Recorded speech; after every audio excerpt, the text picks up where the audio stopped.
So Ty, would you rather work from home or work in an office? If you want to make a lot of money, you got to work collaborative. Virtual work is probably a scam.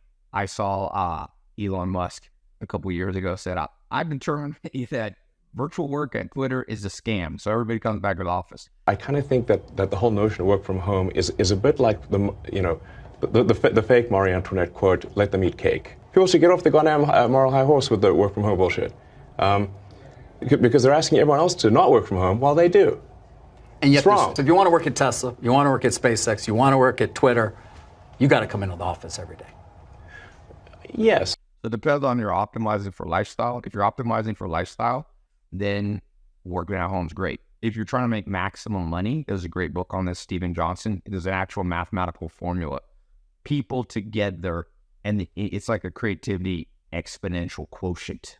I mean, I forget the name right now, but this formula of increasing ideas and genius is what makes money. And so if you're isolated, and don't think you can create collaboration on Zoom. Ain't nobody collaborating on Zoom.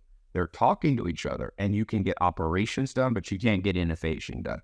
Humans are hardwired to need to see other humans. What's the best investment in modern history?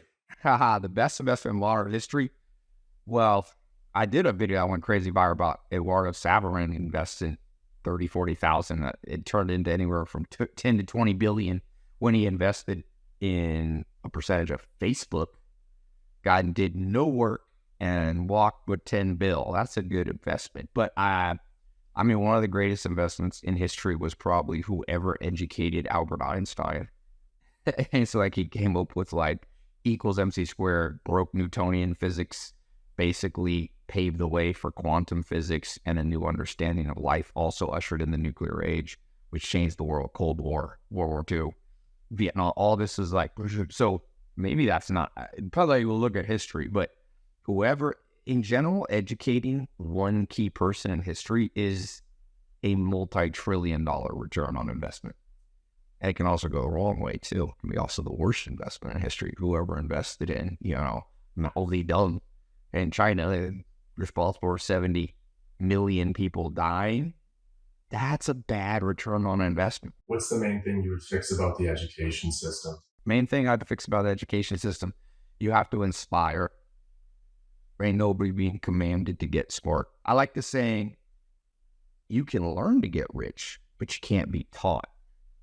I'm on my phone right now, you can lead a horse to water, but you can't make him drink. I had the other day to transport some horses between my two farms.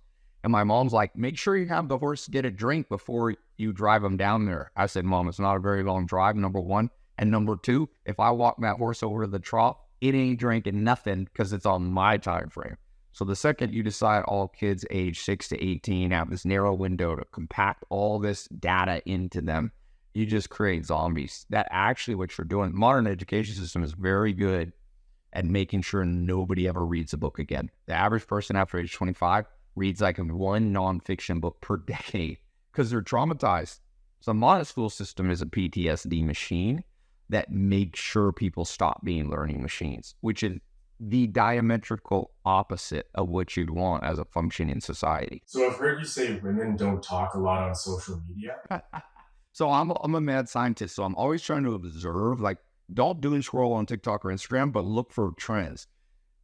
My current hypothesis I'm trying to understand, and maybe somebody watching will be able to explain. Women rarely talk on Instagram. So they lip sync, they dance, and some women do. Don't get me wrong. It's like 20% of as I scroll. So maybe it's the algorithm. That's one hypothesis I have. The algorithm is not selecting for women when they talk. Maybe it's programmed somehow. It's skewed. That's one theory.